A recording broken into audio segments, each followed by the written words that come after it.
Welcome back to another episode of Tell Me About It, a City of Pinellas Park production where we dive into the people, projects, and plans shaping our community. I'm your host this episode, Lizzie St. Pierre, Community Services Manager for the City of Pinellas Park, and today we're talking about one of the most highly anticipated developments within Pinellas Park, the Sprowls Horizon Sports Park, formerly known as Youth Park. I'm not tackling this topic alone. I've got two top-tier professionals with me today who are right in the middle of setting the stage for this development. First up, we've got Nick Colonna, Community Development Administrator for the City of Pinellas Park. Thanks for joining us today, Nick. Why don't you just tell us a little bit about yourself and your role in this project? Thank you, Lizzie. Glad to be here. I'm the Community Development Administrator for the city, which oversees both planning and building. The planning side consists of economic development, community redevelopment, traditional planning, visioning, and grants. The building side is the fun side, I think. It's the building and permitting and inspection of construction. So that's when the rubber meets the road, and then it's a more interesting side of the world that it really impacts this area. Thanks. And joining us as well is John Wolfe, Project Executive for the Sports Facilities Group. John, give us your background and how you fit into this exciting development. Well, I feel very honored to be here and also being top tier because I'm above 6 foot tall. So that being said, I don't have that issue. Very good. And as a project executive, I have over 20 years of experience in the construction development and institutional, especially with sports facilities company. We bring that voice not only from our management across the country, but actually this is very near and dear to all of our hearts because of the local programming and what we do. We do the advisory, which is building the playbook of what the correct programming will be. And with development services, we actually lead in the design through all the input with the key stakeholders, especially the local community in Pinellas Park. And once we have that final design, then we know what our schedule is and our budget. And going forward, then we lead that process from the construction all the way to turning over the keys to our management team that we are very much looking forward to that grand opening ceremony. Perfect. Thank you both again for being here today. In order for us to understand where Sprowls Horizon is going, I think it's important to understand the background of the park itself. So Nick, when did the city acquire this park and what was the overall use of the park?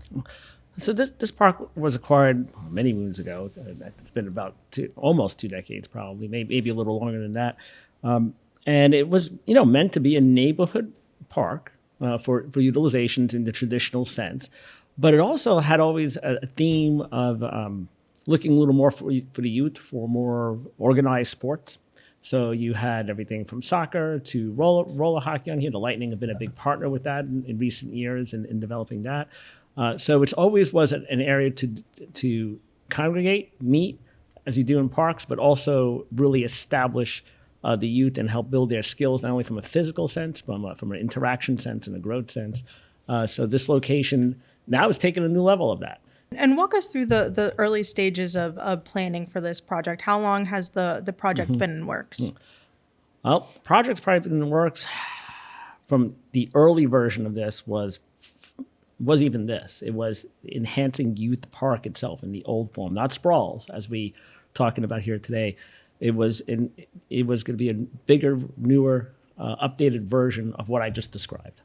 And down the line, some people were good foresight at the city and great foresight at the state level with our partners here that looked at this more as a regional complex, a youth sports complex. There's a lot of tremendous economic impacts for the future for this, which we'll talk about. But so it started small, with enhanced features. Now it's a new entity in itself.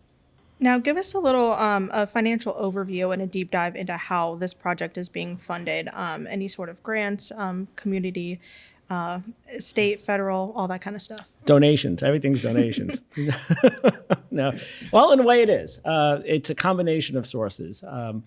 So the state blessed us with a grant of, I think it's $13.5 million for this, but it's a matching grant.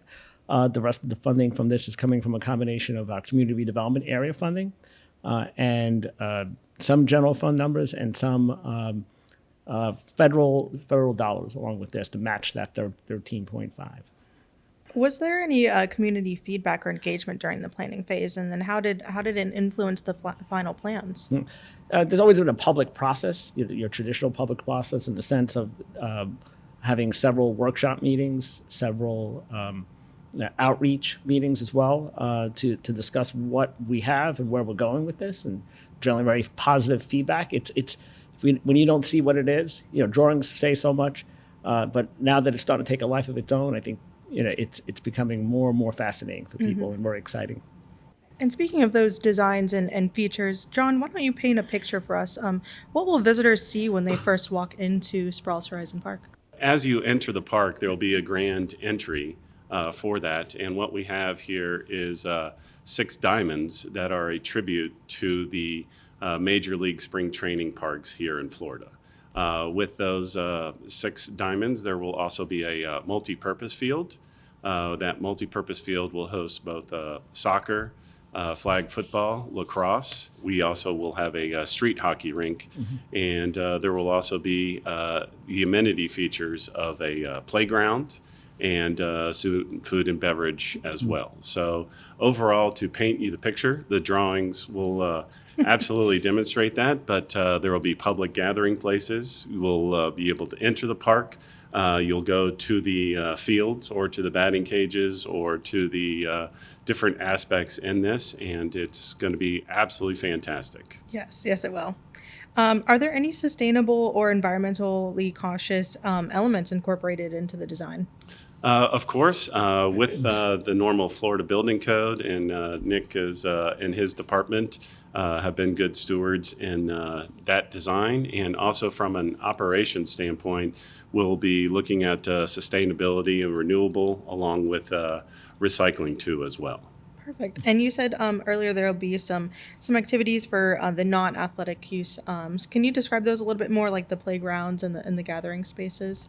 Yeah, everything is with that community partnership. The playground is something that is also part of this CRA. From that aspect, the Lightning's a great partner with this street hockey rink. That is not ice. Obviously, we're in Florida, so it is an outdoor aspect on that.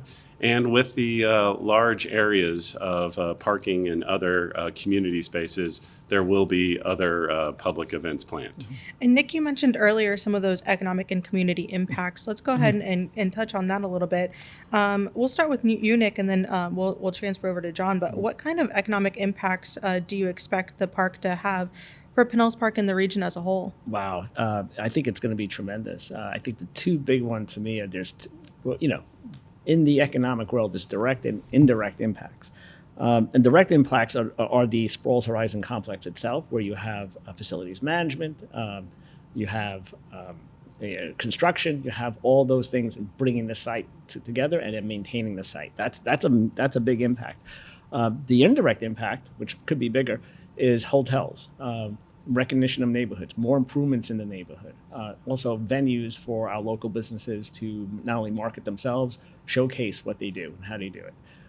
So think of it as a performance stage, right? We're putting all the pieces together. The performers are the youth in their ability to play what sport that they love dearly, and their families and the residents that will witness this in a high impact, feeling like you're part of the dream that you have, right? And then the dream comes along with, I want to eat, I want to drive there, I want to sit down and have some kind of beverage, and I want to go there for the weekend and enjoy this. And then now that impacts the hotels and the restaurants and so forth. So that's the direct and indirect impact there along. Then there's I call this ancillary impacts, where now you're marketing the city. Something that we don't talk about here, and this region. I think it's a big impact in this region. You don't have a facility like this in this operations and what it's going to be. So that now starts a draw that we haven't had before. And Pinellas Park, we know this as residents here. We know this as people who invest here. It's in the middle of the Tampa Bay region. I'm not even going to say Pinellas County. I'm going to say the region, where you're equidistant to St. Pete and Tampa, maybe a little more to Tampa with traffic. and Clearwater. And so that is a draw that's coming through here, and that's going to have that impact. John, how will local businesses benefit from this development? Yeah, just expanding upon Nick's point of the economic halo that'll be happening. We're talking about 200,000 folks that are be coming through the front door on year one, which really does translate to about a $12 million economic impact. So that's a lot of coffees at Parkside Cafe or donuts at Fray's Donuts, or because we're eating sweets, then we'll need to see our dental partners and such like that from that end. But that will exponentially increase, and the Chamber of Commerce is going to love us.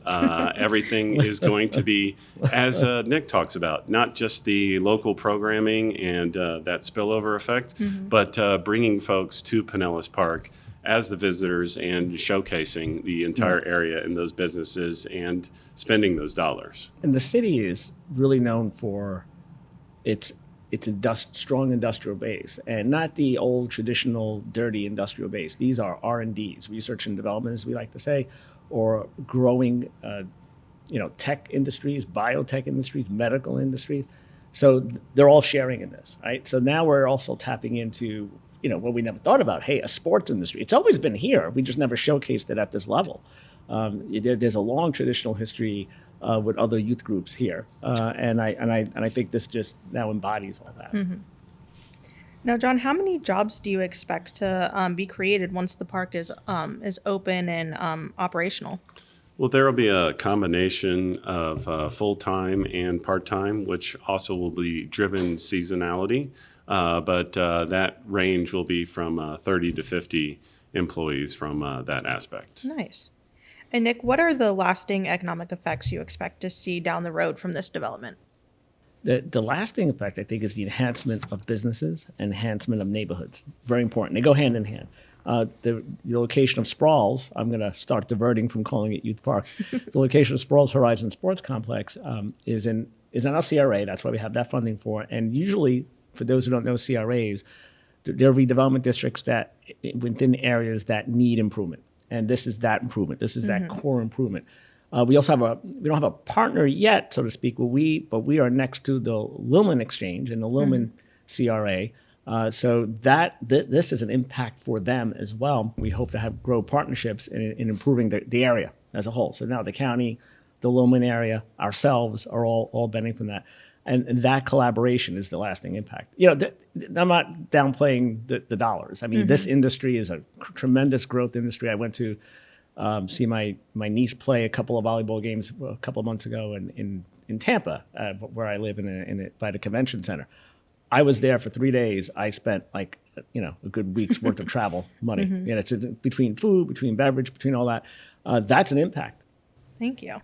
Now, John, let's get into the management and the day-to-day operations that sports facilities companies is going to oversee at Sprowls Horizon. So what will managing the park look like once it's open, and how does sports facility company fit into the picture long term? Exactly. So we have our daily management staff, which will be responsible for, obviously, the upkeep of the park. And also speaking to what Nick said, making sure that everybody gets their food and drinks from that aspect, and also gets guided to the area that they're going to play at or utilize in the park. With that, we also are able to leverage our relationships on the national, local, and even regional with tournament right holders, the leagues, and the different associations for that local programming, and as we talked about, those visitors too as well. So that's going to be very attractive from Pinellas Park, and we're leading upon that with our SFC brand to be able to attract everything both on the local and national level. And speaking of tournaments, how will scheduling work, specifically with the different leagues and tournaments coming in? As we all know, that these phones in our hand, everything will be done online from reservations and from that aspect. Nice. And what considerations are being made for accessibility and inclusivity? That's not how you say that word. What considerations are being made You for sure? I have no idea. How do you say the word? Inclusivity. Inclusive. Inclusivity. Now you're going to make me say this too. So You got to say it. okay, It's like strategery back in the day. I'll just cut it out. What considerations are being made for Don't accessibility cut at the that park? out. This is what's real right here. We have on our whiteboard how you spell or how you pronounce buoyancy or buoyancy or Yeah, I those think different buoyancy. things. Yeah, Yeah, it's buoyancy. Buoyancy. Yes. We have not erased that one because of all these fun things of Yeah. how people say things different. I'm going to blame the Inclusivity. British for that. Yes. All right, I'm just going to cut the whole word out. No, but we will do everything in our power to foster a culture of accessibility and inclusivity. Perfect. So looking ahead, John, when is the park officially scheduled to open, and what's the next major milestone in the development timeline? So very exciting. If we can share, the light posts are starting to be installed right now. So that is one of the major critical timelines as you have to get your lights in first before the fields. I know that my excitement for this is palpable because this is a major delivery milestone. And once you start seeing these light posts coming out of the ground, you really get to see how all of that. So the building foundations are also done, and everything is on schedule for an opening in February. Nice. Really lighting the way. Yes. Nick, what does success look like for the project in 5 to 10 years? Success that it's here in 5 to 10 years. In seriousness, the success is the impact on the community, on how this neighborhood, this city, this county, and this part of the state now has a new venue and a new marketing and a new set of collaborations that will continue through the continued maintenance of these games, so to speak. It's like forever Olympics. Look at it that way. Could this park serve as a model for future recreational development in other parts of Pinellas County, and how? Absolutely. One, it's the public-private partnership, and it really shows how you can leverage CRAs, how to collaborate, and have John and I are talking here like we know each other 30 years, and we don't. We know each other barely a year, maybe. But that's the collaboration these things cause. Aaron Peterson, he's the Assistant Community Development Administrator. He's the project manager for this project. And John's team, we're at each other's call, not each and every day. We have scheduled meetings, but we're working together through the solutions, through the problem, and understanding what the city delivers. Our job is the infrastructure. Their job is the marketing and the vertical, and we work that together. It's a really important piece, and it does impact the county. There's a lot of neighborhoods. There's a lot of areas in the county that could use this kind of facility, or some version of this, not specifically this, in this way. And it does showcase how CRAs go, and it's a new establishment for our city too. And I'd like to just expand upon that. For Pinellas Park, they could be the model for a lot of different jurisdictions and such, showing that collaboration. I mean, Aaron and Nick have been great partners and have made this process as smooth and efficient as possible, rather than saying, well, this could be a roadblock, or we've worked through everything. Yeah. And issues are actually positive issues, not something that can be a hindrance to a project like this. Yeah, we've learned a lot about what we could do better with everything else. 5 to 10 years, you had that question earlier. That's it. How do we do better?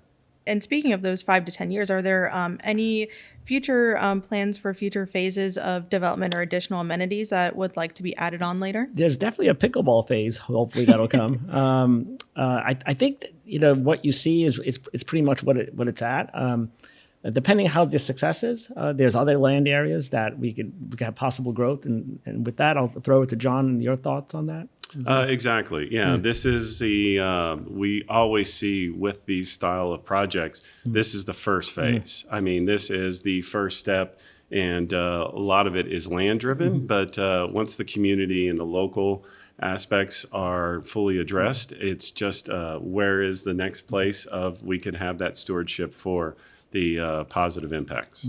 So if listeners want to get involved, stay informed, or support the project, how can they do that on the city side, Nick?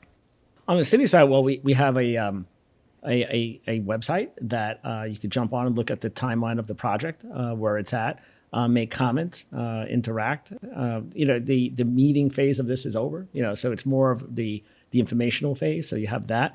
And then we're learning from John's team. They're incredible marketers on this. And then I'll turn it over to him on how to sell us. Yes, I am a follower of our social media pages, both for Facebook and Instagram.